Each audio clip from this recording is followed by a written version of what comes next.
It's the Culture Smash Cast, episode 629 for July the 26th, 2023. I'm Stephen Lackey, editor of the Culture Smash Cast. Tina? I'm Tina Qualls, contributor to Culture Smash Cast. And Zach? Zach Martin, professional idiot. That's true. We're short one Nico because he is helping the baby. He's on baby duty. He's on baby duty. He is indeed on baby duty. And that kind of works out because we are going to be... Well, it actually doesn't work out in a way because he had a differing opinion on the movie we're going to be talking about today. So before we get into it, though, let's just do the advertisement here. Join us every Wednesday night, live on YouTube, Twitch, and Facebook, starting at around 6 p.m. CST. Follow us on your platform of choice. Interact with us. Join the conversation. We watch the chats and read your comments live on the show. Special thanks to Skinny Mixes. What the fuck? Sorry about that. Yeah. Do you have a script? No, I do. It just went crazy on me for a second. So special thanks to Skinny Mixes for supporting the Culture Smash Cast. Skinny Mixes are coffee and dessert syrups that are 0 sugar, 0 calorie, and 0 to 2 carbs. Head on over to skinnymixes.com and try some of their delicious syrups such as the white chocolate, salted dark chocolate, salted caramel, and a variety of cocktail mixers and fruit infusions. My favorite being the margarita. Use promo code CultureSmash for a 15% discount on your order. Per SAG-AFTRA guidelines for the strike, we are not doing box office, and we are not doing opening new this week. There are some new things, though, that we can do. Let's just say it was a very big weekend. It was a very big weekend. And we're going to get to what our weekends entail in a second. I just want to make sure I get this out so I don't forget it. As of now, there is an agreement out there from basically the strike teams that if a studio signs the agreement, it says that whatever deal is struck, you will go back and honor that deal for everything you currently have in production. If you sign that, then you can work. A24 signed the agreement. They said they will do whatever the agreement is for everything that's in production right now. So suddenly, we can talk about anything related to A24. They are no longer coming out this weekend for A24. They are no longer a struck company. So that's great. Also, Neon is not a struck company. Hey! So we may be looking at some older movies from those two companies. And there are about 50 other individual productions. Their studio might be struck, but the particular film, the team behind the film has signed the agreement that they will cover whatever deal is made. So I'll add stories about those movies in production to our script moving forward, which is kind of cool because that's some indie movies that maybe don't get as much talk normally. This is brilliant marketing for them. All they had to do was sign a contract and agree to pay people right. I am not at all surprised that A24 was one of the first ones to sign. I'm not either. Zach and I were talking about this in the pre-show. I have my fears about A24's growth pattern, but I still think in general the core of that company is good. So I'm happy that we can do that. So We'll talk about what they have coming out. We'll review, and obviously we can still be play film critic here and review things, which is what we're going to do today. But we'll focus on some of their stuff, which is cool because they have a horror movie coming out that all of us want to see. I'm seeing it tomorrow. Yep. So before we get into what we're doing tonight, Tina, what did you and Nico get into over the weekend? Oh, anything Lord. Interesting? Not really much. We took turns going to see movies, and generally tried to recuperate from baby. So didn't quite work, but we tried. Zach, you got anything interesting to report? Boy, I had a hell of a weekend, had a hell of a Saturday. Mm-hmm. You wouldn't know anything about that, though. I wouldn't know anything about it. Yes? Yes. That's about it. That was my... that was my big, this is what I did. One day from noon to 9 p.m. Yeah, we're going to get into that because I did the same thing. Basically, it was a movie watching day. We did the thing. So We did the trendy thing. We did the trending thing. Let's just say it that way. And some of it was on beautiful 70mm film. Just 70mm? 757.53 millimeter film. Well, so it's 5 perf 70, right? Oh my God. We're not masturbating on this. To be fair, there is a 70mm print going around of it. It didn't matter that much. It's a 15 perf. To be fair. 70mm. It didn't matter that much. We saw 40% more image. I know we did. I know. Than people who would regularly see it. We saw it as it needed to be seen. If you're anywhere near the Nashville area and you can still get tickets, which I hear are difficult to You're get. going to have to go to an 11 p.m. or toss the dice. And seeing that movie at 11 o'clock at night is going to be a trial. You better get coffee. You better get it. Yeah, you better smuggle in a couple of coffees. Of course, that's going to make you have to pee. Oh, man. And having to pee during that. Nothing worse than the coffee poops during a movie, man. Yeah, coffee poops would be the worst. Because there's no good break. I would tell you, there's not really a good break in the movie. But well, we'll talk about that one. There's one. Well, we'll get to that next week. But you got to run. Yeah. You got to run, boy. But before we get into what we're doing this week, is there a film ball update? There is. Not much of an update, but there's an update. Keep in mind, this does not take into account the numbers for this past weekend. So for the main game, in fifth place is me with $97.8 million. In fourth place is Nathan with $334.8 million. In third place is Nika with $400.1 million. In second place is Steven with $457.7 million. Still in the first game. place is Zach with $628.1 million. So Nathan is convinced he's going to catch your ass with Barbie. He's convinced. We will wait to see on that. It made some fucking banging money. It made banging money on the weekend. I mean, can I say how much it made, or is that not? So, Tina, how far behind Zach is Nathan? Nathan is $293.2 million behind. Boy, it's going to be a close game. This is going to be fun. Because I think Barbie made something like 160 this weekend. 150. Yeah. Zach still has 1, 2, 3 movies yet to come out. Fuck yeah. Like what? Talk to Me, Last Voyage of the Demeter, and Blue Beetle. I'm fucked. It's a bunch of shit you got coming out. I'm fucked. Nathan still has roughly about 4 movies. The Meg 2, Barbie, Gran Turismo, and Haunted Mansion. Yeah, I'm fucked. Yeah, you're fucked. He's going to catch you right at the end. This is going to be a great battle because it's probably going to run down to the line, but he's going to catch you. I mean, hey, I enjoy close calls. If I come in second and it just barely happens, it's a good game. I hate being blown the fuck out of the water. This is actually a good game because it's gonna be fun to see it all the way to the end. Everyone being like, Nico's gonna be the one to win. Nico's gonna be the one.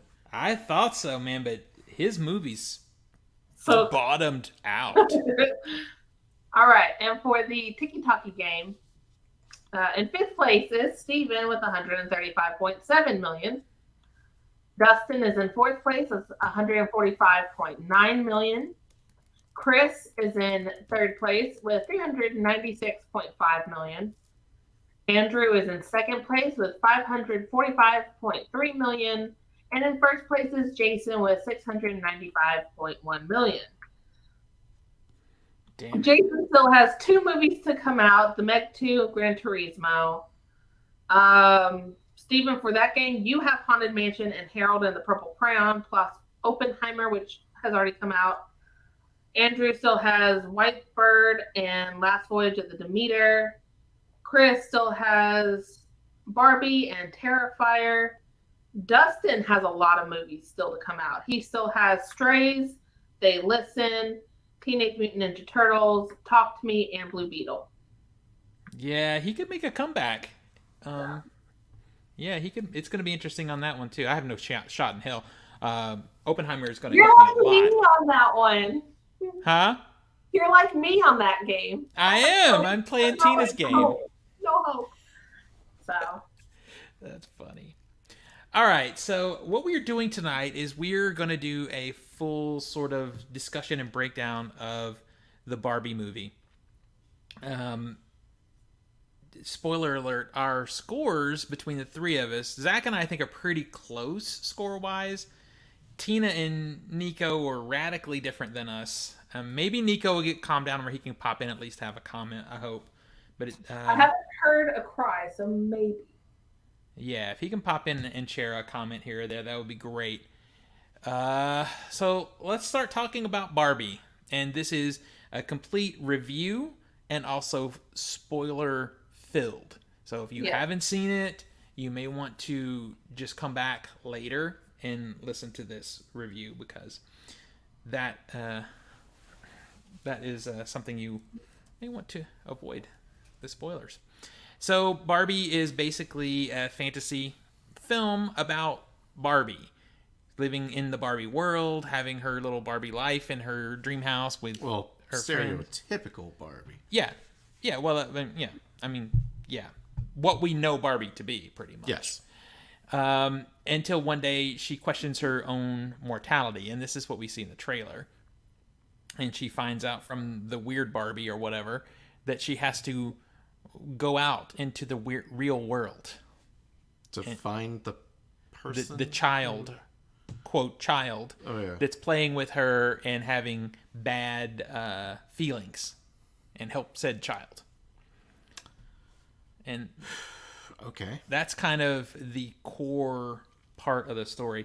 Now, I think what I would like to do is start with as many comments from Tina, and then if Nico pops in as possible, because raise it up so we can shoot it the fuck down. Well, I mean, it would be better because I would love to hear something that might change my feeling about it. So that's what I'm hoping for, because the majority, well, currently, let's see. I'm just curious. Hang on, I'm looking. I just want to see what the current tomato score is. It's at 90% on Rotten Tomatoes. Wow. So that I question, my score is definitely not that. So I'm going to question what we're missing. So Tina, why don't you give us your initial thoughts about the movie? All right. So where to begin? All in all, this is a really wholesome message. Not wholesome, that's an incorrect word. Hold on. Important message for mothers, daughters, for anyone who has had that struggle of being a woman. I think it all caps with American Ferrera's speech when she's just letting out her frustrations because Barbie's on a heap in the floor crying, where we have to be this, but we can't be that, but we have to do this, but we can't do that. And all these contradictory feelings that every single woman has had in her life, I guarantee you.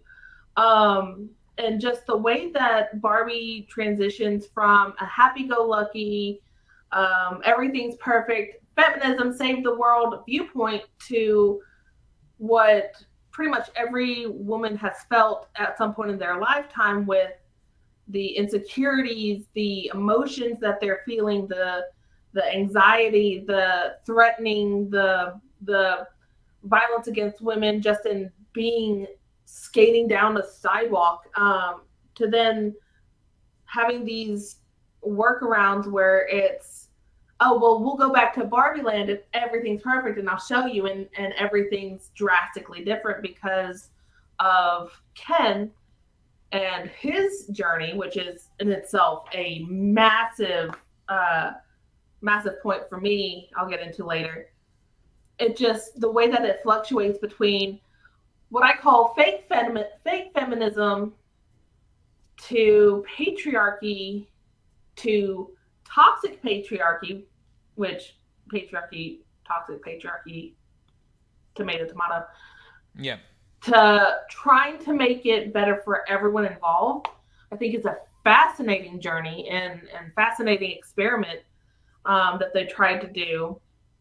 The red herring that they gave us in the trailers of the executives being the villains, I think really paid off when she comes back to Barbie Land and everything is different. And the Kens have taken over, and all the Barbies who are presidents and doctors and Nobel laureates and all this stuff are now maids and basically playthings for the Kens. And it's all because Ken viewed himself as valued in a patriarchal society, whereas in Barbie Land, he was not. And the struggles he's dealing with, but then the nuances of, well, Barbie isn't required to love him. Barbie isn't required to be his girlfriend. She's not required to have these feelings for him that he obviously has for her. And he ends up taking that out in some of the most childish ways that you can imagine. And just the nuance of that, where she at the end apologizes for his behavior, it feels very realistic to like any girl who's had to apologize for a guy, even though it's not their fucking fault. Wait, when did she apologize for his behavior? When Ken was crying and like at the very end when, the vote passed through and Ken's crying and whatnot, and she goes, I'm sorry I can't love you like that, and I'm sorry that I caused you to do this, and it's like, no. And he goes, it's okay, I gotta find me. It's like, yeah, you gotta find you, because Barbie doesn't have to do shit.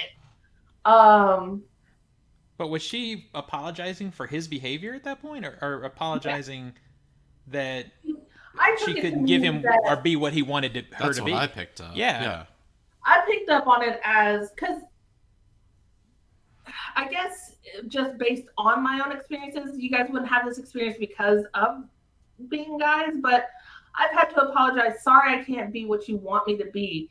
It's like, I shouldn't have to apologize for being me at all. You should realize, Ken should realize that, hey, I've put Barbie on this pedestal, in this box per se, that she gave no indications that she wanted to be in. So this is interesting. This is what I was hoping to hear, because this is that I've experienced in life. So. This is complicated because, and I see exactly what you're saying. It's very complicated. Because I fucking loved Ken as a character. And I'm gonna get to I have a point about that later, but I like this part because I think this is one of the few parts in the movie where there is room for kind of discussion. Because I see where you're coming from, but to me, when she apologized to him like that, and your example also is if someone's apologizing to me, we've all been in this kind of situation before, where a person, has apologized to us for not being able to be what we need. I don't feel like that person, for me in that particular situation, I've never felt like that person was apologizing for being who they are, or apologizing for my own behavior. They're apologizing for the situation not being what it would be good for both of us. That's always the way I've taken it. I've never taken it. I'll point out the key difference that you said, though. You said, apologize that I can't be what you need. Barbie apologized for not being able to be what Ken wanted. So yeah, and I would say the same thing, though. I would feel the same way, No, I think I'm not saying you're wrong at all. I just think this is interesting. Everything's in my brain and I'm trying to get it out here to where it's not a jumbled mess. But at no point did Barbie give Ken any hopes of pursuing a relationship or anything like that. So he wanted a relationship with Barbie, but it's not what he needed. And he didn't know what he needed. He only knew what he wanted. Ken's very much each Barbie and Ken are both going through in this movie. They're both basically experiencing boyhood to womanhood, or boyhood to manhood, girlhood to womanhood. And it's so interesting to see it all because Ken, oh my God, I need to go into Ken. I love him as a character because it is so complex. Ken starts off being, perfect boy toy for Barbie, and you know, you can tell he's frustrated because he's not getting the attention from Barbie. And as soon as they're in the real world, he's starting to get attention from other people that he feels valued, he feels seen, he feels heard, and he gets basically drunk off of that. And so he starts developing into the manhood portion in the way that a lot of society has groomed men into going into that route of, you know, I think the Century City is like, well, you need an MBA, you need a degree, you need this and this. And he goes, wow, so patriarchy is not actually doing too well, is it? And the guy goes, it is, but we have to be a bit more quiet about it, or we have to, it's a bit more secretive now, or better at hiding it. And it's like, well, before, Ken didn't know anything about patriarchy. He thought it was about horses. And he admits later on in the movie, it's like, well, if I lost interest when I found out it wasn't about horses, so he doesn't really care about patriarchy in the Barbie world per se. And so you get this feeling that all Ken really wants to do is be heard, be seen, be valued, which is what anybody really wants. Anybody really needs is to have that sense of belonging. But at the same time, he gets back at Barbie in some of the most childish ways that are just mean, like taking her dream house, taking her her clothes, not clothes, but taking her dream house, taking all of her friends and brainwashing them, and purposefully making her feel like shit. In the scene where he's like, oh, it's boys' night, and she gets like really upset. She's like, Ken, we need to talk about what's going on. And he's like, no, it's boys' night. I'll see you later. I don't want to be around you. And, you know, she's starting to cry and whatnot. And he turns to her and he goes, how does it feel? That right there implies malicious intent. Well, that's because like my favorite scene in the movie. Yeah, because it's bookended to when she said it was girls' night, when he wanted to hang with her. Yeah. It's bookended. And the thing is, Barbie said that because that's what she's used to. That's Barbie's schedule of it's always girls' night, blah, blah, blah. Well, but now you're excusing hers, though. No, you're excusing it. Let me finish. Okay. Because that's from start of time to end of time. That's how the Barbies lived. It's always girls' night. She never really viewed Ken in that way, so she never really thought that there was going to be a time when they were going to be intimate because they don't have genitalia. But Ken did it. When he did that, he was trying to, you know, assert dominance over Barbie's like, you can't tell me what to do now because I'm Ken and I rule Barbie land / Kendom. But yeah, Kendom, yeah. He wanted to inflict the hurt that he felt when Barbie did it to him on her. Whereas with her, she didn't really know that she was inflicting that pain on him, which goes to Barbie's naivety. Just because Barbie herself is also flawed at recognizing social cues when it comes to that. But Barbie never really meant to hurt Ken because she didn't think she could hurt Ken in that way because she didn't see Ken in that way. Now, she did hurt Ken in that way because Ken saw her in that way. And yes, that was very harmful for Ken. But Ken, knowing that this is how she's going to feel and still making her feel that way on purpose, I feel like those two instances are different. Does that make sense? Well, okay, so yeah, I think they're different, but at the same time, there was a part of, to me, when you're watching that, and it's interesting because you're making me think about it a little bit more, when her naivete was, I guess it was in play, and she was not unknowingly, you know, hurting him because he's trying so hard to get her attention. Well, it gives him purpose. He literally doesn't have a purpose outside of it. Yeah. And I also question, is it naivete or one of those things where it's a situation I don't want to deal with? You know, that's probably a different perspective, I guess, because when I look at that, I'm like, okay, maybe you could say it's naivete, but it's also I've been in those situations purposely where you've put the signals out and someone's purposely not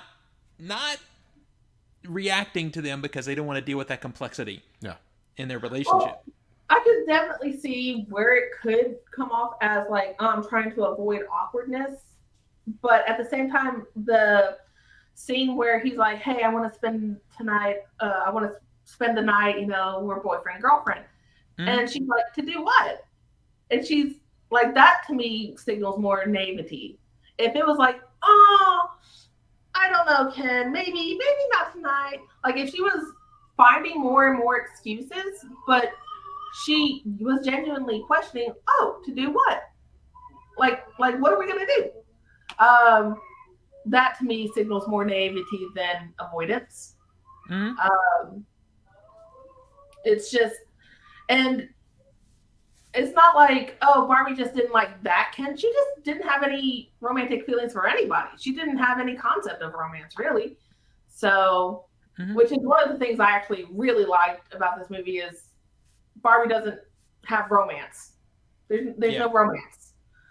Except for that weaponized, can I say how much I loved the fact that they used weaponized incompetence to basically sabotage the Kens. That was fantastic. Yeah. Some of it was a little too personal there. Yeah, Zach felt attacked, as he should, because he does that fucking shit. Yeah, you haven't seen The Godfather? Let me explain it to you. I hate it because I just saw a mirror on the screen. I saw a fucking mirror and I was like, turn off the movie. A lot of people have experience with people who use weaponized incompetence to their advantage. Like the stereotypical, wife doing all the work, and she's like, "Hey, honey, could you do the dishes?" And he unloads the dishwasher, or he doesn't pre-rinse them beforehand, and he's like, "Oh, I don't know how to do dishes." It's like a 30-year-old man should know how to do the dishes. The reason you don't know how to do the dishes is because you know that your wife will get fed up enough to be like, "I would have to do the dishes after he did the dishes, so I might as well just do the dishes in the first place." This is so funny. This is fascinating to me that this is what you take from those scenes. It's fast. I love it. I'm fascinated by this. But this I will lean into something that I think is a core fucking problem with this movie, and it's like what you're talking about. That is it naivete? Is it more than that? Is it less than that? Is the tone of this movie at its core is fucked. It's because all over the place. You think we're going to go into these complexities and we can have these real discussions, and then it goes full on baby because it's still Barbies, and then it comes back to dick jokes, and then it goes back to baby. Yeah, it's like the tone. Big question I had throughout the I will whole say film. that is prevalent throughout the film. Yeah. Well, yeah. It was. I kept questioning, who is this movie for? Yeah, because for 10 minutes we'll play to children, and then we'll turn right around and say, "Hey, motherfuckers!" It's like, is this for adults or is this for kids? Yeah. So when you get to these complex discussions, it feels like sometimes in this movie, rather than go really deep into them, it's like, time for a Barbie joke. Let's make a kid's joke. Let's do a baby joke. We're making this for 6-year-olds. It's like you get hit by a truck, and I'm like, am I supposed to take this seriously or not? Yeah, and I think that's one of the reasons, honestly, Tina, that I deducted a point off my score right away for that, because I'm like, what are we doing?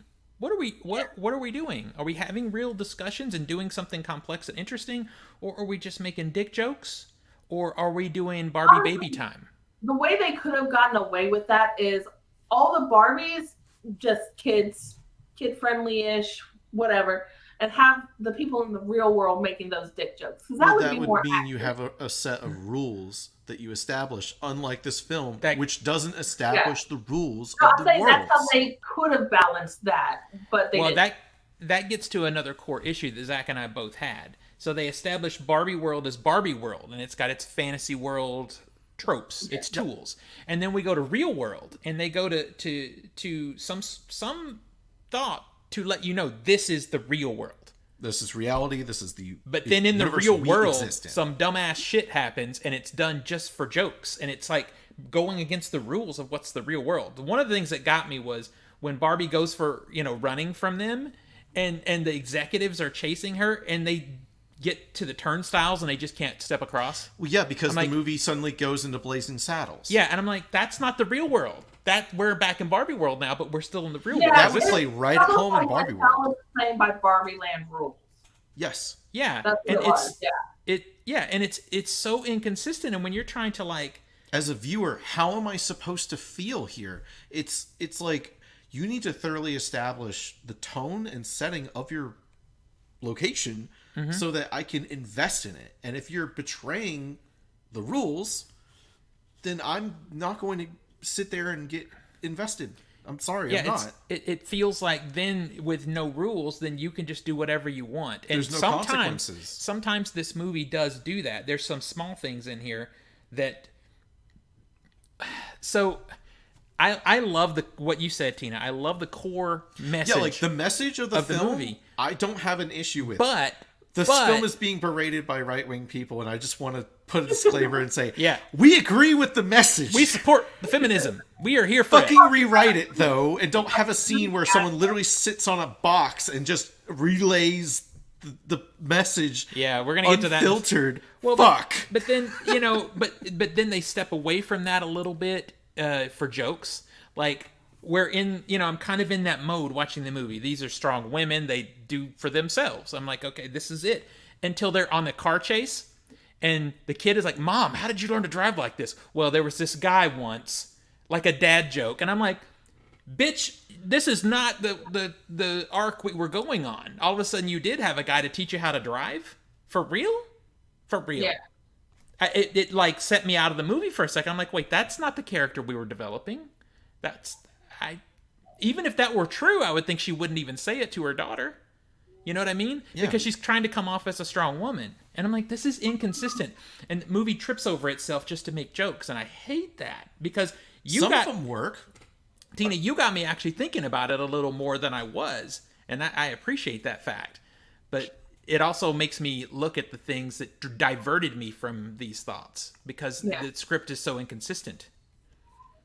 Yeah, there definitely were some jokes that just didn't land, or like kind of took away from a scene. But all in all, I think one of the reasons I scored it as high as I did is being a new mom.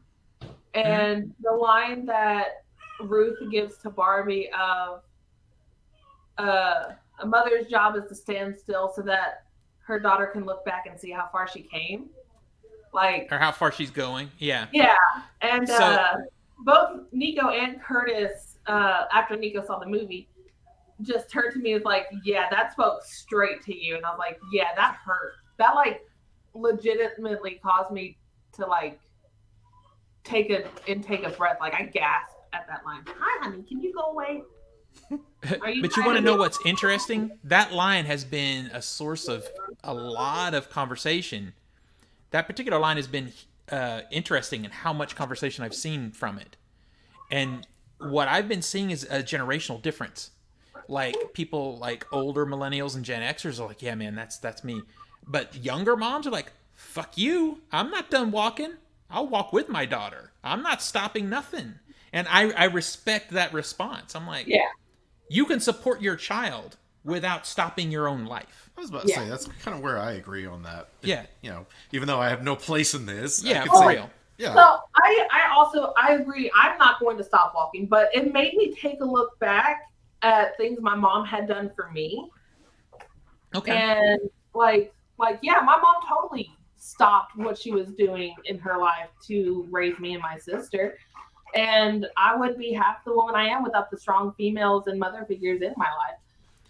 I mean, well, then that plays into the whole generational thing I've seen with that line. I mean, point of contention, I will say, I am not the target audience for this film. Yeah. I fully admit that, so I feel like there's a lot of dialogue in this film that, one, could have been rewritten, but two, doesn't work for me, and that's fine. Like, it can still be a line of dialogue, just rewrite it. But I still can't get over some bullshit in this film. Yeah. They're going to put her in the box. Yeah. So what happens if we put her in the box? What's in the box? Okay, Yeah. Tina. They're going to put her in the box. Why is this a bad thing? I think because they're gonna like cold storage her or something. Okay, Really. you are now writing the film. Yeah, I know. At never no got the point answer. do We they never got the ever answer explain what that. happened to Skipper. So I mean, they could. I've heard people say, well, they're going to take her back to Barbie Land. Oh, well, they're going to put her in cold storage. The film never yeah, goes, this is a threat. Yeah. It suggests it, but at no point does it go, I- if this happens, bad thing. I think, and this is the problem. I think plot-wise, it does not no, I answer think the question. It was 100% a gimmick. But I do think plot-wise, and this is where the movie kind of bends and breaks itself over its message and forgets that it's got to tell a complete story also. Because the message of putting her back in the box is taking, a woman who's trying to be a strong feminist figure and putting her back in the patriarchy the way she's supposed to be. That's fine. And that I got. I believe that's what the point was. And the problem you can is, be strong, but as long as you stay strong in the certain parameters we've set for. well, I don't even think that. I think it's what you said. There's fake feminism, and putting her in the box is more like fake feminism. You're okay. You look like a feminist hero, but you're really just in the box that the men made for you. Yeah. So that's fake feminism. But I will say there were some jokes that I had to point out to, not jokes per se, but like Easter eggs, I guess, that I had to point out to Nico. Like the fact that they put in, I call him cock ring Ken. Magic earring magic Ken. mm-hmm. Because the reason he got discontinued was because he was very obviously gay, and everyone was alluding to the fact that his necklace, which was supposed to be an earring, was actually a cock ring. The fact that they put him and Sugar Daddy Ken in was fantastic. To the fact, did you guys notice when Barbie went up to the girls at school what their names were? No. I only noticed it because I saw a TikTok about it. I did not Sasha, notice it in the movie. Yasmin, Chloe, and Jade, which are the names of the original Brat dolls, which were created when a former Mattel employee decided to go out and make his own fortune. So let me ask another question here. So we have the executives standing in front of the Warner Brothers Discovery Building. That wasn't distracting at all. I'm sorry, that was annoying. Yeah, thanks, Matrix Part 4. Our corporate overlords, Warner Brothers, I didn't see a Sony building or anything else in there. I'm just saying. So they're chasing after Barbie, and they're like, oh, fuck, she's going back to Barbie World. Wouldn't you want that? Isn't that what they want? Yeah. Then why are they chasing after her? Let her go? See, I feel like, I have no proof, but I feel like there was a It could be plot. because she's taking humans with her. Well, that's what I mean. I feel like there was this subplot where if humans go over to Barbie World, they will then be transformed into whatever they are. Because we see the exact same thing essentially happen when Barbie decides to live in real world. If they decide to live in Barbie World, would they suddenly, oh God, this would be terrible more for humankind genitalia. or something like that. I feel like that just got dropped because I'm like, well, why the fuck do they care? Yeah, and that's the thing that I think is going to be interesting moving forward. I think a lot of people, and I'm not saying this about you, Tina, but I'm thinking a lot of people are giving this movie super high scores for a couple of reasons. Well, it's Wait, message. well, and let me finish. Subtext. One is the positive message that it does have. Yeah. Two, people who really grew up and love Barbies and get the in jokes that you're referencing, the Easter eggs, that they give no context for the rest of us. Yep. And I can't be mad at that because Marvel's done it for 15 years. If you don't know a lot of comic books, you miss things that are in the background. So it's fine. That's fine. I didn't get it. He hadn't What? watched. Nico even said if he hadn't watched the toys we grew up with, he wouldn't have known about the tax evasion jokes and anything like that regarding Ruth Handler. Yeah, I did know. Yeah, I would. Those things would have worked better and been funnier if we would have gotten some context, a little context for the rest of us, because they took the Easter egg out of it when they gave her a second appearance in the movie. Yeah, it was like she just shows the fuck up in this random thing and then just disappears. And on the second appearance, they finally explain kind of who she is. But why is she down there? And they try to go, oh yeah, she's a ghost. She's a what? Yeah, they said that she's a ghost or something. Literal ghost. Yeah. On the something floor. Yeah. Yeah, it's a line. That to me was like, I don't know. That felt like some suit stepped in the room and went, "Wait, shit, we didn't explain it. Give something to say for Will Ferrell to explain it." Yeah, and I also honestly thought, side note from the messaging and all that stuff, I thought Will Ferrell was not good in this movie. No, he was unneeded. Like, Nico has this point, since he's not here, I'll go into his point of, you get this line from Will Ferrell of like, I didn't get into this business to make boy toys, I got into it to make girls' dreams come true. And he's like, oh, like, that's like the wholesomest thing that, could be said by a company executive. And then his entire character is destroyed at the end of the film when American Ferrera says, hey, how about we do ordinary Barbie, And he's like, that's a terrible idea. And then somebody's like, oh, but it would sell. That's a great idea. It's like, that right there destroys his whole character, like, from line to line. Mm-hmm. Yeah. And I agree. I think you're right. I think you could have done this movie without him. He could have just not been in this movie and it would have still been the same. You're right. I wasn't a fan of the car commercial that appeared in the middle of the film. Did you notice that?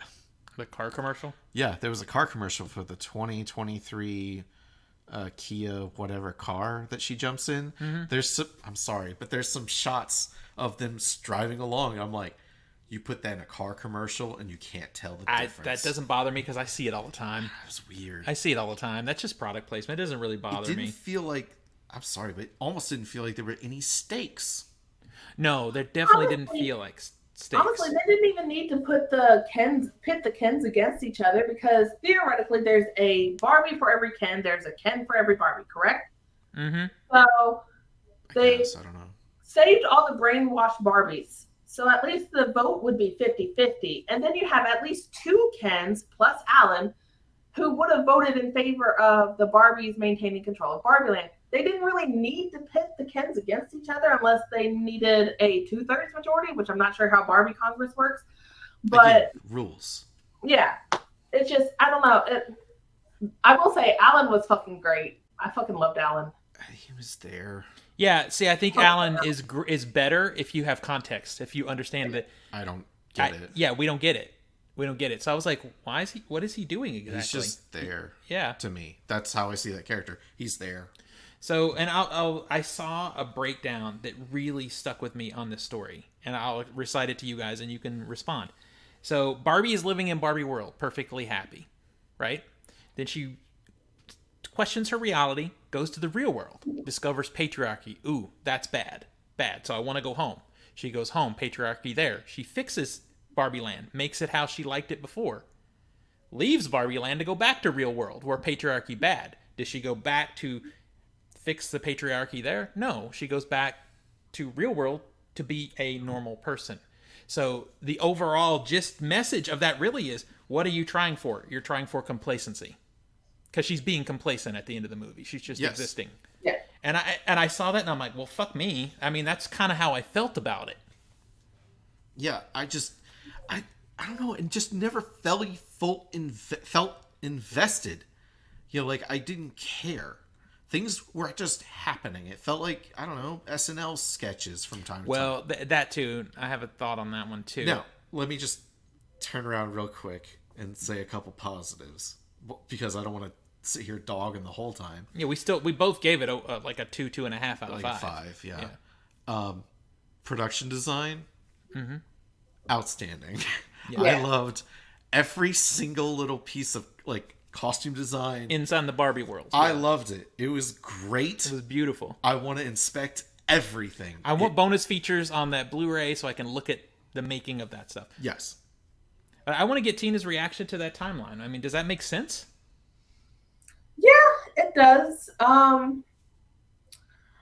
feel like, so here's my timeline, how I feel.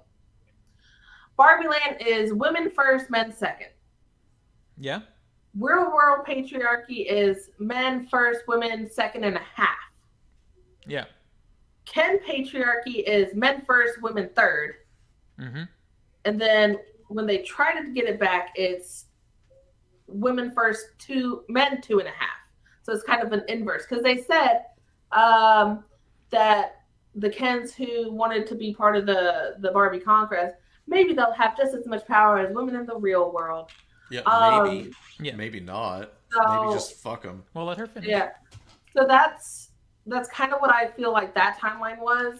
But then she leaves Barbie, to go back to the real world. Then she leaves to go back to the real world, and I think Barbie didn't make it so much because that's where she feels like politically that she would be the happiest. I think she, with the vision that Ruth gave her of motherhood and whatnot, she wanted to try for that happiness, which is something she hadn't experienced before and something she felt the patriarchy would be worth enduring. I didn't get anything political about it. But see, you're fully writing the end of the movie by saying that because it's not implied for her.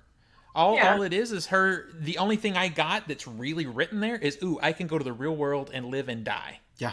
That's it, which wasn't thematically important throughout the entirety of the movie till the last 5 minutes. So there's a lot of Twilight has this problem where it feels like there's a lot of projection of the viewer onto the characters in this movie. Yeah. Fundamentally, on the page, this movie's a failure. I'm sorry. It is. I'm sorry. This if I got this script, I'd be like, you need to go back and work on this. Because I'm having to fill... You have such huge holes in your house. You need to fill them with insulation. I mean, rain's going to come in at the moment it's, some clouds form. And it's going to ruin your fucking house. I get your message. Your floor plan is great to your house. But your walls have holes in them. Yeah, the story doesn't have stakes. And the theming is inconsistent. Yes. Like that last 5 minutes makes no sense that she leaves Barbie Land. It's fine for her to leave, but give me the reasons. No, don't think about it. It's pink. Yeah. And the other thing is, I want to touch on the speech for a minute that you referenced, Tina. I think that speech is important. It's an important message. Yes. But we've heard, and I'm trying to place it, I've heard almost that exact speech in other movies like this. I think it would have been more impactful if they had worked that idea into the movie organically instead of saying, "What? Stop for a second, I got to say something."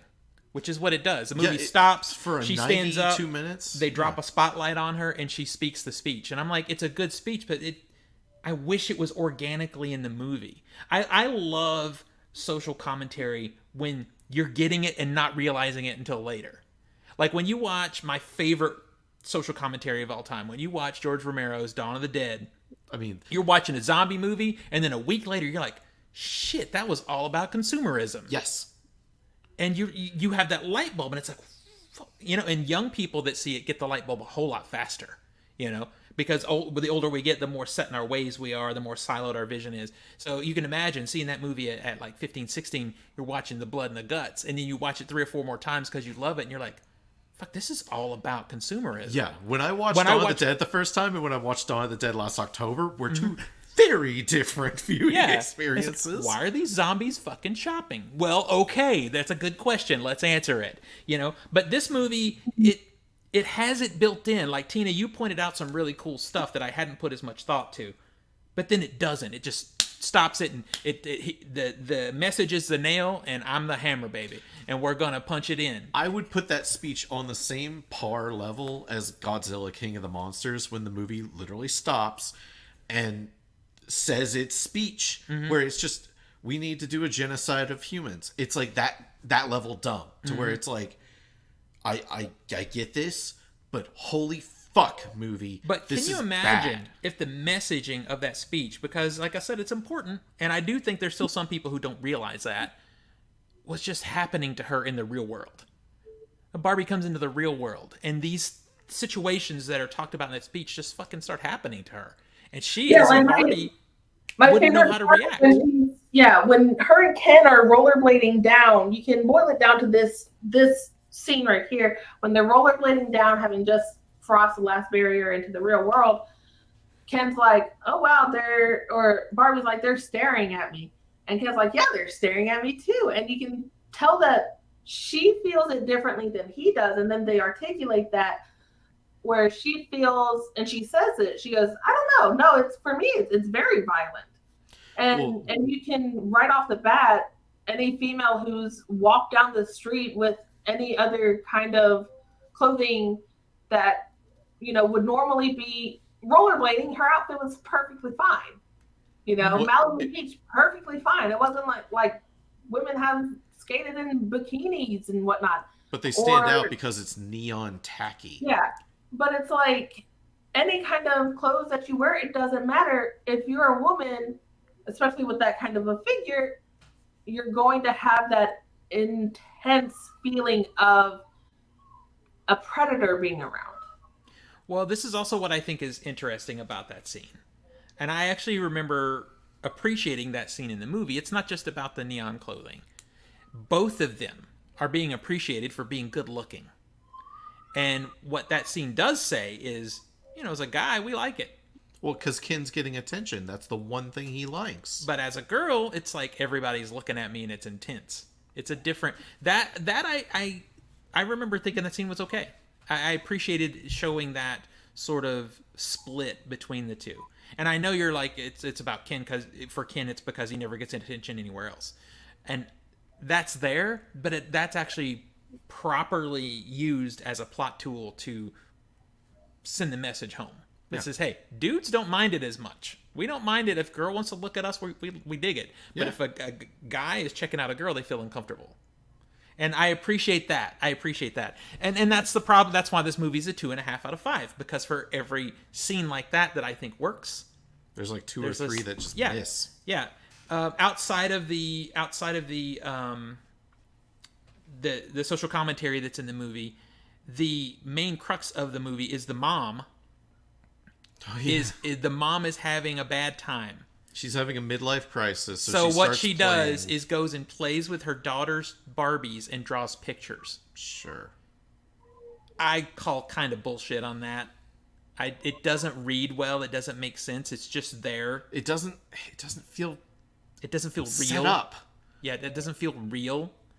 And then later, it's like the daughter didn't know that she was doing this. But then later, the daughter's like, "Your art is good."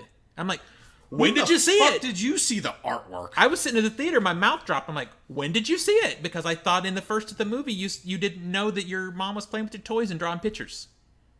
So that's the sort of the spark that starts the entire movie. And to me, it's dumb. It just doesn't work.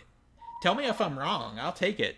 Well, I don't know if maybe you and I saw different scenes or whatnot, but when Barbie's having the visions of who she needs to go find, and then she realizes it's the adults, so she sees it from the adults' perspective.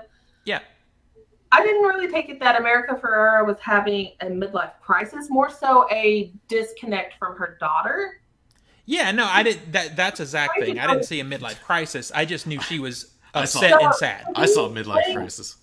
To me, playing with the dolls that her and her daughter, as you see in the memories, would play with together, she's trying to reflect back on times when she was close with her daughter. That's what I took from those memories and why she started playing with Barbies again.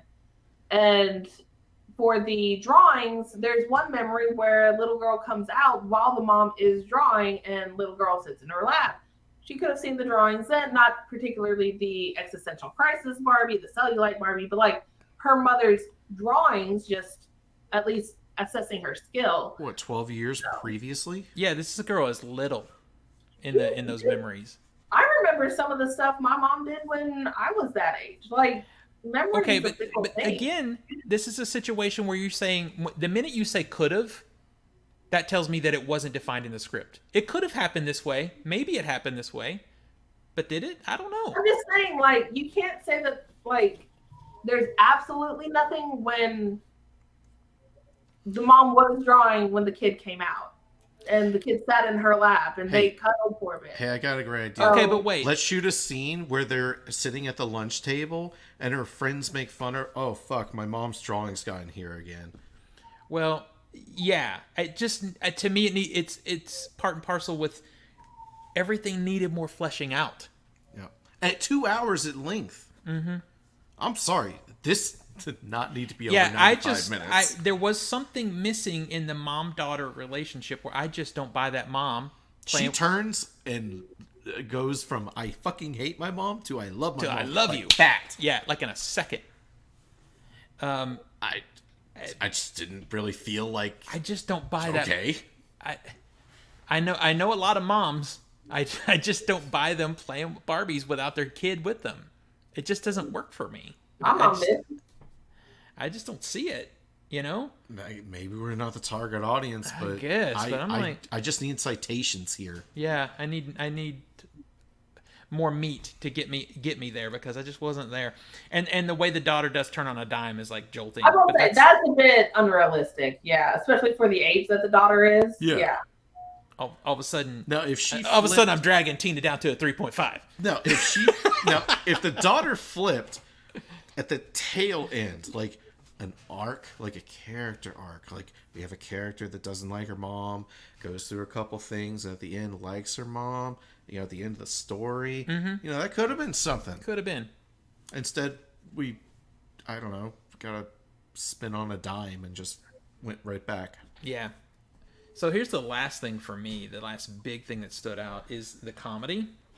Helen Mirren's narrative lines were funny. Helen Mirren had some of the funniest lines in the movie. Yep. And you don't even see her.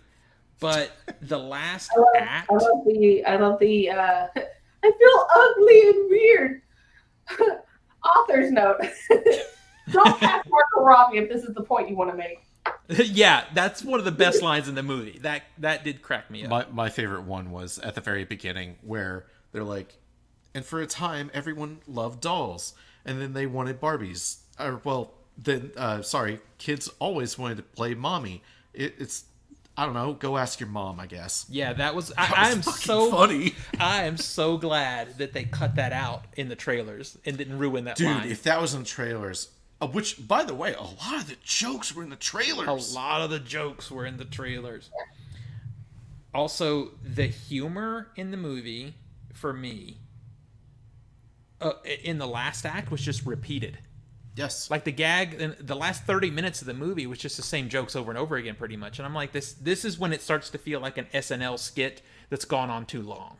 I'm like, you don't have any new jokes. The jokes are the same. They're moving forward, just making them over and over again. And that stuff kind of got long in the tooth for me. Full disclosure, we both had headaches. Yeah. During this movie. It's true. And it's kind of sad to me that this is a Barbie movie.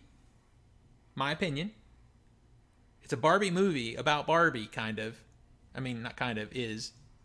And Ken is the most complex character in the movie. Yes, because Ken has a character arc. Barbie, I feel like he stole the movie from her in a lot of spaces. And it honestly bothered me because I was in it for Barbie. But No, he has an actual character arc. He has goes the arc. From a starting point and an ending point, and they are drastically different. Barbie has a starting point, and she goes on a journey, but then goes essentially almost back to her starting point. Back to where she started. And then has a weird coda of, I want to go to the real world so I can die. Yeah. I mean, what is your feeling about that, Tina? I mean, I told you before, like, Ken was probably the most nuanced character of the entire movie. And I actually, like, he's the fact that Ken is the most complicated. Like, I'm really glad the trailers didn't leak or allude to that twist. Yeah, I'm glad about that too. Ken's being the villain. So, yeah, I will say, for a Barbie movie, the fact that Ken's the one that has the most growth is a bit weird. But yeah, Barbie,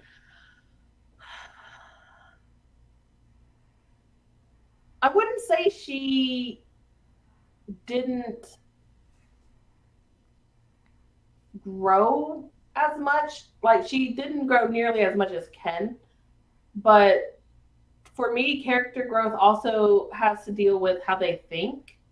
And her thinking does drastically change from the beginning of the movie, where it's very self-centered, very naive, very not thinking past today, to thinking more of what she wants in her future. That's a fair point. That's a fair point. So let's talk about some of the meat, like the building blocks of the movie. Casting. I thought Margot Robbie is probably the only person who can play Barbie right now. Mm-hmm. Yeah. That said, I don't feel like she had that much to do acting wise. I think she was pretty consistent with her acting across it. Like, she didn't get a lot of variety of things to do. Filmmakers note, casting Margot Robbie might not be the best idea. Which is a haha funny joke. But I don't know, if you're writing that in your script, you might want to, that's your that's the intrusive thoughts coming out and going. Probably for casting, I didn't really like the, oh, hey, you did a song for the movie, let's make you a mermaid, or here's this person as a Barbie, here's this person as I forgot. John Cena is in this movie for no reason. Yeah, John Cena is the mermaid Barbie. Dua Lipa, who did some of the songs, is the mermaid. He's a mermaid Ken. She's a mermaid Barbie. Oh. Yeah. Yeah. Ryan Gosling was great. Do you think they added his song just so they can be nominated for an Oscar and have him perform it at the Oscars? Know. That's pretty funny. I think the song was funny, but it went way too long. Yeah. It was too much. My brother ordered the I Am Knuff hoodie. That's funny. Like, immediately after the movie. And then everybody else just sort of blends. I think Margot Robbie and Ryan Gosling are there. They have their impact. I think Margot Robbie is good in the movie. I just think she doesn't get a lot of opportunity to do different things. We know she's a great actor. We've seen her do amazing stuff. It's another fucking movie where Margot Robbie shows up and she's doing her best, and the writers are like, I don't know, whatever. Like, seriously, Birds of Prey, fucking Suicide Squad. Like, she's a good actress. We just saw her in Babylon, okay? Oh shit, that is right. Yeah, okay. And I would take that back. Yeah, there's one. There's one where she fucking blew it away with the good writing. But I think Ryan Gosling is great. Margot Robbie is good. Will Ferrell is fucking terrible. I mean, you even forgot about the intern guy that was following them half the film, didn't you? Mm-hmm. Yeah. Yeah, I did. I don't even remember his face. Yeah. And I think Shang-Chi shows up and is like, hi. Yeah, he's there. Wait, none of them do enough to really care. No. And then the mom and the daughter, I think, bland. Were kind of bland. Yeah. And I think that's why I didn't buy the relationship. I didn't feel chemistry between the two of them in that. What did you think about Weird Barbie? I found it funny when she hissed. Yeah, that was a funny scene. I like her. I think she's funny. I just haven't seen her anything I really like in a while. And I think she was fine in this. I don't feel like she had much to do. Yeah, there just wasn't much for her to do. She was a quest giver, and then... Yeah, she was basically the, I'm going to give you a lot of lore and folklore, and I'm the one who's going to explain to you what you need to do, because it'd be weird if a random other Barbie knew. I also think she's represents a missed opportunity for some really good comedy in this movie, because she's the only Barbie who is visually affected by how she's treated. Yeah, and imagine if all the Barbies, if main Barbie, Margot Robbie's Barbie, woke up randomly with pink hair, or woke up you would cut color change between two scenes. Her hair is in a bun or a ponytail because she's getting affected by who's playing with her. But you only see it in Weird Barbie. And it's this world building thing that's just weird. Okay. Again, rules. Yeah. It could have been funny, though. It could have been opportunities for really, like, all of a sudden, from one scene to the next, their costume is different. It would be hilarious, and they just didn't do it. And also, they kind of fucked up the rules of the world because it works for some, but not the others. You know? You're telling me everyone else in Barbieville land is 100% fine? Well, okay. So my interpretation of that is each one of these dolls is representative of everybody who's playing with them. So every one doesn't have to be weird. You know what I mean? All the Barbies that are out there having weird shit done to them are represented by this one weird Barbie. But all the other ones that are out there too are getting. My sister used to do all kinds of crazy stuff with her Barbie. She would put, like I said, change their hair, put makeup on them, or change their clothes. There needs to be a horror movie Barbie where you can tell like her face has been melted. That'd be funny. Yeah, because the brother did something to that Barbie. But they don't pay attention to it. It's just in the background. Someone puts on fire. Wait, what did you say, Tina? Or the pyromaniac little girl did something to the Barbie. Yeah. But that falls into kind of a weird decision world building wise. Yeah. Well, okay, Tina, I hope you didn't feel ganged up on too much. Nah. Because I'm going to say this, you actually did a really good job of making me think a little bit more about the movie, and that's what I was hoping. It's easily Greta Gerwig's worst film. It's Greta Gerwig's worst film, for sure. You cannot convince me otherwise. Okay, wait. If you ask me to watch this one or Little Women, I would take away more from Little Women, though. Yeah, that's one of the things. That's one of the movies that I feel like America's speech was transplanted from. I wouldn't say copied because it's Greta Gerwig's film, but like Florence Pugh's whole speech of like, I'm a burden on my family, whereas you as a man are blah blah blah, and yeah, that's a good scene because it's well written and because the characters have a natural way of coming to that conversation. Mm-hmm. Well, I'm instead saying of somebody America's speech is transplanted from that just as a monologue as opposed to dialogue. Also, you have the setting of the 1800s. Yeah, that helps. Greta Gerwig's best movie is still Lady Bird. Yeah. And I'm still waiting for another one of those because that movie's so good. It's so good. All things considered, I will say I like this movie a little better in some parts after hearing Tina's perspective. It's still a 2.5 out of 5 for me, though. Yeah, no, I'm unchanged. And no, I don't hate it because it's quote-unquote woke. Yeah. I hate it because the fucking script needs, like, 2 more passes, man. I will say, honestly, though, the fact that, like, these ridiculous... I enjoy the physical props of the transitional scenes. Yeah. Enjoyed the shit out of that. The more these right-wing idiots are coming out against the movie, the more I want to, like, support it, because fuck that. Yeah, but I've seen the film, and I'm like, it's not that good. Yeah. But I got my money. And the one thing that Zach and I both came to us immediately is this sort of surreal style of comedy.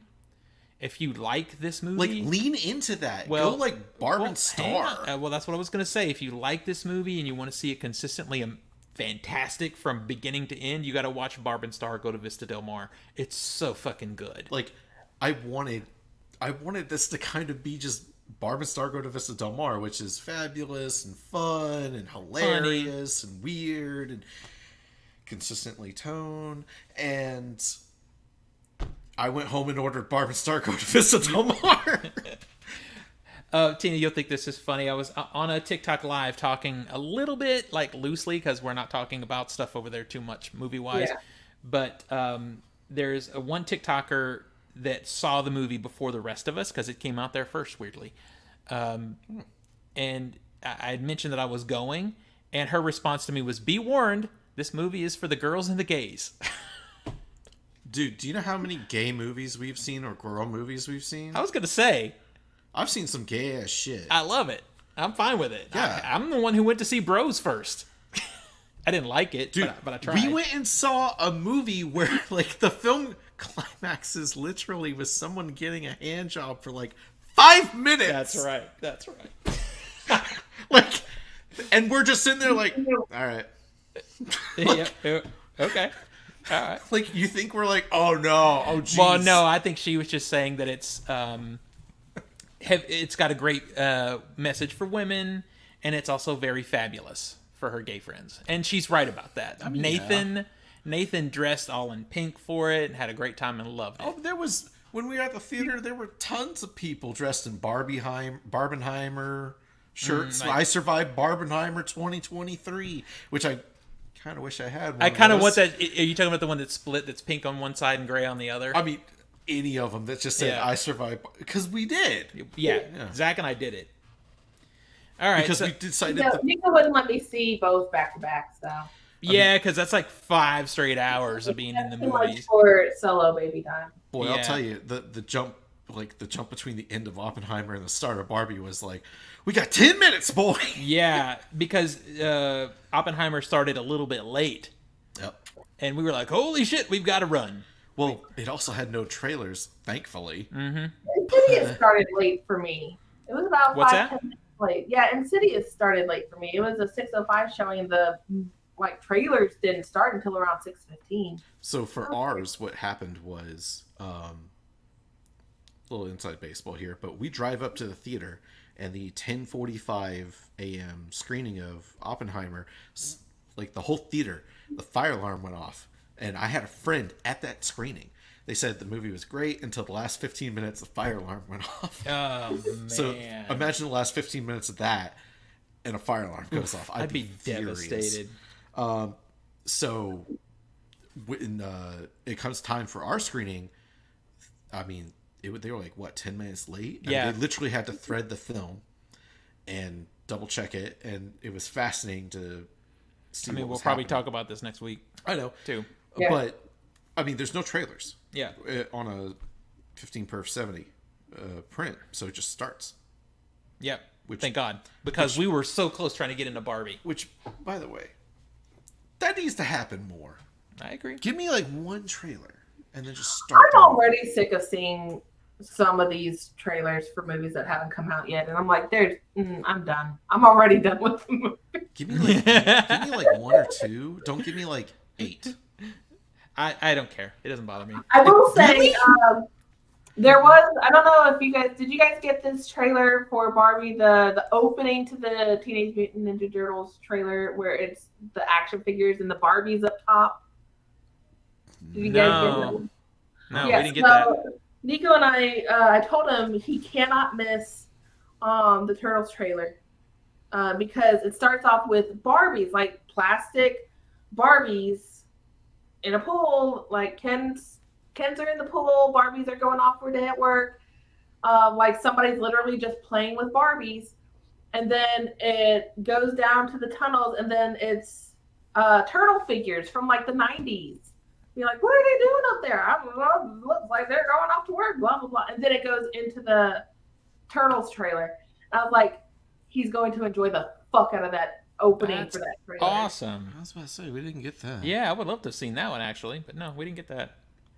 In fact, I think our trailers were just so amazing that I don't even remember anything. I remember walking. So I went and got a Coke because because Oppenheimer's 3 hours, and I dehydrated myself so I didn't have to pee during it. Yeah, during the whole film. So I was like, I need a drink, and by God, everybody in front of me was ordering $40 worth of food. Yeah. So I go up there and I'm like, yeah, 1 Coke, get it. And then the Taika Waititi film trailer was playing. Yeah, that movie does not look good. Next Goal Wins. The sports thing. It looks fucking terrible. Yeah. I don't remember anything else other than that. Yeah, I don't either. I just remember walking in and going, thank God I didn't have to sit through that thing again. All right, we're running long. Let's wrap this thing up. Yeah. I want to do final thoughts, and I want to end on Tina's, because she has the positive note. Yeah. So, Zach, go ahead. Your final thoughts on the movie. Final thoughts. 90% on Rotten Tomatoes is a little shocking for me for this film. This is... I mean, it's going to work for some people. It's clearly, we're in the minority here. Yeah, it's working for a lot of people. And I'm happy for them, but I'm sorry, there comes a gut feeling where you go, no, it's not written well. Foundationally, it has problems. I love that it has a good message at heart, but it really needs to go back into the writing den and fix this shit. Yep. It also needs to be trimmed way the fuck down, and Will Ferrell needs to be paid for his role. It was nice. And then cut him from the film. Yeah. And we're going to recast someone who's not a complete man-child. Because I'm tired of him doing that one role and nothing else. Yeah. Please get nominated for production design and costuming. Yeah. I'm genuine about that. Like, I want that to be nominated for an Oscar. Everything production design and costume. Mwah!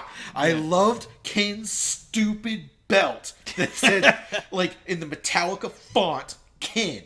It was awesome. It was dumb. I need that. I love his stupid fucking coat. It was great. That's my thoughts. 5 out of 10. All right, so my final thoughts are, yes, it kind of blows me away. I'm starting to see it a little now. It blows me away that fewer people are talking about the problems with the actual story. But I also understand that some people will enjoy and appreciate the message and the visuals enough to not care as much about the story. That's not me. I'm a movie guy. I'm a film guy. I want good writing. Everything else can suck. You can shoot this thing with your cell phone. We've seen it. And if it's written well, I'll love it. Because for me, it's story first over everything. You know? So, I mean, for me, that's where the problem is. I'm happy that, I'm happy that there's something there that's a good message for younger people, and also, Marvel's has made it where a lot of us that grew up with Marvel have something, and now people who grew up with Barbie have something because it's full of Easter eggs, it's full of things that are from that world. So I think that's great too. But I think a few years from now, when this settles, people are going to come back to it crawling back and say, what I just said. It's got a great message. It's got some good actors and beautiful production value. But man, that story needs some work. It's going to be, maybe it isn't as good as we thought it was. Yeah, I feel that. I'm not a gambling man, but I'd put money on it. I think it's going to happen. Hey, I was right with Jurassic World. Yep. I was right with Iron Man 3. Yep. And I'll be right with Barbie. All right, let's finish out now with Tina's thoughts, because at least someone can give us a positive message. I'm gonna make Tina full screen. Thanks. Let's hope my dog. You guys can't hear my dog farting on camera. So for me, it's about how I felt during this movie. How this movie particularly made me feel, and that's why I think I'm gonna stick with my 4.5. I can't remember if I gave it a half star or not. I think it was 4. I'm going to stick with my rating because this made me feel extraordinary in ways that hardly any movie this year has made me feel. Spoilers, it's going to be in my top 10. Suck it up, Zach! But the message to me, the overall message, the twist of who's the villain, who's the ones causing the problems, that I think to me is one of my favorite parts about this movie. And honestly, I hope it's one that I'll get to show Evie years down the road and watch over and over and over. Yeah, that's probably going to happen. Over and over. And maybe then I'll change my mind. But for the moment, how it makes me feel is why it's going to remain a highly rated film for me. And I think definitely the person that will watch this movie. Steven, you're like, that's not me. It me. and that is a fair point. How it made you feel, and I think that's not gonna. It's gonna impact the ladies more than it impacts the boys in this particular instance. So we can't relate to it. So, and what I always say to people too, I have to say this on TikTok a lot because people are so sensitive over there. It's like, I didn't like it, but I'm glad you did. I'm jealous Yeah. of the fact that you liked it because I want to like everything I see. Dude, we went into Barbie hype. Is made for every person. Yeah. We went into Barbie excited for it. We're not like coming in there like, oh fuck, I gotta go see this. No, we're like, hell yeah. All right, so I hope you guys enjoy this breakdown review because this is kind of what we're doing for the time being. We'll be doing coming up other movies, and we'll reference those when we get to them. So hopefully we'll have Nico back with us next week. Depending on Evie's teething situation. But let's bring it to an end. Tina, where do we find you on the internet? You can find me on all major social medias except for that Twitter X. Yeah, fuck that Twitter X. Under Cheddar Popper, CheddarPoppr. Zach? You can find me on Discord and Steam. I'm a dangerous mute lunatic. You can find me on Instagram. I'm master of the Matrix 91. I screwed myself over because I got this memorized by this point. Mm-hmm. You can find me on Letterboxd. I'm Master Z91. And Threads, I guess. But no, you can't find me on X. You can find me on X videos. Oh, really? Performing or watching? Wait. That's formerly known as Twitter's way of sharing videos, right? I don't know. It's X videos. That's... Are you talking about a different web? Is there a different website? I don't know. How could this horribly have gone wrong? That's why you don't name your website fucking X. I don't know if you guys have seen them or if you're even in this fandom, but there's a lot of fucking Kingdom Hearts memes about Twitter right now because in Kingdom Hearts, the evil organization, they just take the character's name and add an X, and that's their inverse. So that's funny. I forgot where I was going to go. Oh wait, did you see that? Did you see online the film X? Mm-mm. No. I mean, I know the movie. I mean, yeah. This is why you don't title your fucking platform X. Yep. Because there's a ton of shit called X. That's true. All right, so you can find me at everything OTS, movies, TikTok, Letterboxd, Threads, for what it's worth. Those are the best places, really. Right here on this channel every week, and then on TikTok are the best spots. So we will see everybody next week. Bye, everybody.